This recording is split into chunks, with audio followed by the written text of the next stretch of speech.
نبی کریم صلی اللہ علیہ وسلم مدینہ منورہ کے کسی باغ سے تشریف لائے تو آپ نے دو مردہ انسانوں کی آواز سنی جنہیں ان کی قبروں میں عذاب دیا جا رہا تھا۔ پھر نبی کریم صلی اللہ علیہ وسلم نے فرمایا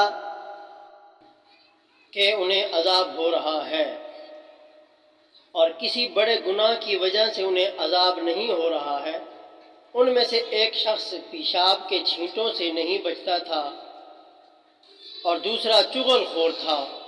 پھر آپ صلی اللہ علیہ وسلم نے کھجور کی ایک ہری شاخ منگوائی اور اسے دو حصوں میں توڑا اور ایک ٹکڑا ایک کی قبر پر اور دوسرا دوسرے کی قبر پر گاڑ دیا۔